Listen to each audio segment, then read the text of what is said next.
I say this as a creator too, and I look forward to this going back to a bit of a cottage industry. Oh yeah, in a lot of ways. Yeah. You know, small teams of I people think it'll be working better on than a cottage industry. Like I think what happens post 6E or whatever the hell they're calling it now, there will be a contraction, but I don't think it's not going back to the 70s. It's not. No. Right. And that would be a bad thing. Yeah. Like in many respects, because the internet is a thing. It's been a thing for a very long time at this point. It's just going to, I think, clear away a lot of the, what would you say? The genre conceptions or like the market conceptions that exist right now. And it's just going to be more of, I don't want to say a blank slate, but the landscape is going to be a much cleaner place to hone in on what you find interesting. Yeah. And I think in the absence of D&D or WotC as like a looming monolithic antagonist, there's going to be a lot less of a trap to do like heartbreakers for heartbreakers' sake. Yeah. And I think you're going to see a lot more people. I hope we see a lot more people really answer for themselves. What interests me and what do I think is interesting? I'm not just trying to recapitulate something louder with, you know what I mean? For the sake of just doing it. Yeah. It's going to be really great, I think, in the next 5-10 years. Yeah. So basically go back to like the 90s, early 2000s when you would have like these games that were like really popular within their like specific niche. Yeah. And you would hear about them all the time, like Call of Cthulhu, what's that, Paranoia, like all those games. Yeah. And they weren't D&D, but they had like their dedicated fan bases and they did well. And that's kind of what I want to go back to. Like, I didn't even really get into D&D until like, I don't know, like 3-4 years ago. Like I played it before and stuff, but before that, like all the games that I liked were just like all these like weird like niche games, like Twice Stats, like so. So going back to that would be awesome. Yeah, and just to hopefully have more people who are more seriously interested in it, because it's not bad having people who are casually into these things, but when the market is dominated by the casuals, things get kind of dumbed down. I don't like that. Right. I want this. Yeah, there's a natural place for casual people. Yeah.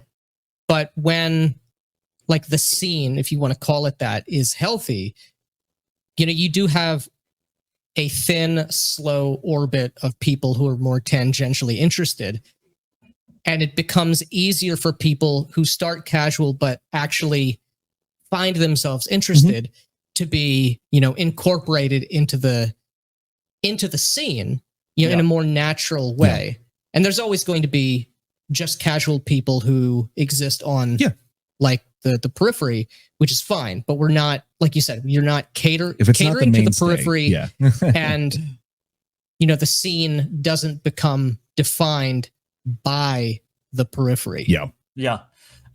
Well, speaking of D&D, like I think 3rd edition used to be kind of like that. Like you had people that were very casual that played it. It's like, I'm just a fighter with a sword. But then you also had the people that were like really like deep into it. They knew exactly how to min-max that system. Yeah. They like knew everything about it. And I think that should be the baseline. Not the casual should not be the baseline. Right. Yeah, sure, you can play. You're invited. You can come in and play your fighter with a sword. But the baseline should be for like those giga nerds that really want to like, the people who really want to go far on it. Yeah, yeah. But there was a comment back here. I want to get back to it. It was a good comment. It's from Chris Lundgren, who's comes in a lot on our chat. I like the guy. He says, question for Black Lodge Games. Do you think that Shadowdark has changed the TTRPG landscape and opened the doors to retailers to carry more games other than WotC? I don't know. I think retailers, it would be a profitable decision for them to carry Shadowdark. But I think, for sure. I think what's opened the door to stocking things beyond Wizards is Wizards, to be honest with you. Yeah. I agree. But it's I don't know, because it's like I almost look at retailers now is like almost fully being just loss leaders. Like everybody buys everything online. Yeah, like who's going to a game store like these days for... And here's the thing. A lot of people will tell you that you can only, drive-through is like the monopoly and it's the only place you can sell. And to an extent, that's true. It's the big place. Everybody gets their PDFs there. A lot of people do print on demand. You can sell your books on Amazon. I have friends who sell things print on demand through Amazon, and you can sell on both, and you should be selling on both. So it's not. Yes. My problem is like Amazon keeps rejecting my books. It says like this stuff's bleeding off the page, and I'm like, no, it's not. Yeah, your software sucks. Wrong. Yeah. my problem is because of European laws, I have to be a registered business to sell on Amazon, and I'm not, and I can't be because of disability stuff. So yeah, that's irritating. Yeah, but I have my books. I think I have almost all my books on like Lulu, for example, which I think Lulu has better quality than they do. They have better print quality. Yeah, and we looked at Lulu for a possibility as fulfillment, but the margins are just even. They're not as good. Yeah, they're not as good. And we didn't know anybody who had fulfilled directly through Lulu, and we didn't want to take a risk of being like, oh, we're the first one of our friends to do this, and it sucks, you know? But the Lulu quality, I have a bunch of Lulu books here as well, and they're really, really good quality, but they are a lot more expensive. For both that's producer definitely and a noticeable difference, though. Yeah. You get what you pay for, but again, it's like if I want to be able to do offset prints, the unit cost comes down if you sell enough of them, like enough volume, like you actually make more money that way, and it's a higher quality product. But it's just at the moment, it's too much of a risk for us. Listening to John's horror stories about getting his fucking Macreedle done, I never want to touch offset print ever. Right. But on the flip side, our friend Kyle, who did Streets of Peril and has Oathhammer coming out, he's done multiple Kickstarters now through Print Ninja, and they are a little pricey. Again, if you do volume, the price per unit comes way, way down. But they have offices in America that deal with the American customers because it ships from overseas, and they handle everything from importing to shipping, and it's a seamless experience. So it can be done. It's just I think they are probably a little more pricey than other printers. I think for me, I learned a lot. It was a good learning experience. I learned a lot about just little things that I kind of knew a little bit about already, having worked with TTRPG. I got to have the right color. I see a color profile and all these other things that you got to worry about with print. But it's on an extreme level when you're doing offset print. Yeah. And so it was very good to learn those sorts of things. And I eventually figured out, because I use Affinity products, because I don't. Yeah, we do too. I don't like giving Adobe money. And so just trying to figure out doing offset with something like Affinity was a good learning. It was painful, very painful, very stressful, but I learned a lot at the end. So I think if I were to do it, I don't know if I'll do it anytime soon, but if I were to do it again, it'd be a much easier experience for me and for probably backers, and they'll probably get their books a lot quicker. I feel really bad with Macreedle, it's been this whole process, but I think when people have been I understand. I definitely understand from your perspective, but my thing is, it's I got the PDF immediately. I got the offset, or not the offset, the print on demand super, super quick. And there are so many Kickstarters that take so much longer that this really doesn't feel like it's behind schedule. No, because the book is done. You could get it. You can get it on pod. It's not like it's not done. It's just, even for me, that stupid boat crashing into that bridge in Baltimore messed with my book. So it's right. Things completely beyond your control. So. Well, for me, I'm kind of also wary of offset print because I'm in Europe, and it would just add extra logistics to everything, because I would have to figure out. I would have to contact a fulfillment company in the US, because most of my customers are in North America, and then it just adds extra red tape that I don't want to deal with. So. Yeah, and grab a cigarette, you'll feel better. I know. I'm in Newport. But I'll say like I learned a lot though. Like I would say if you guys do go offset in the future, and this is advice for anyone else out there too, go with the fulfillment company. Don't ship the book out yourself. Yeah. Like the fulfillment company is going to get better rates on shipping. Yeah. You'll be able to do international at a better price even. Yeah. And you can pay someone else to have the headache. I don't want boxes. Yeah. My fucking place. Like, you don't want a pallet of books in your office or your living room or which your I bedroom. literally don't have space for. Yeah. I'm in an apartment. That's another thing. I used to sell vintage items, and then I switched to vintage typewriters on Etsy.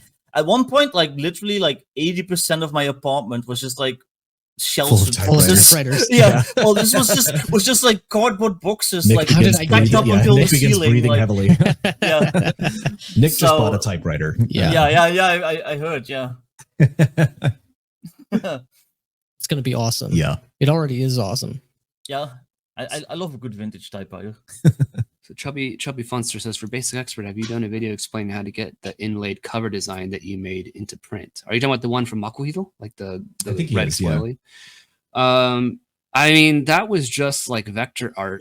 Like the printer gave me a template and it was just like black vector art on a white, like empty background that I had to send to them because they were going to do, I had to do 2 separate covers. So it was like the black cover with no image on it whatsoever. And then a separate image in the same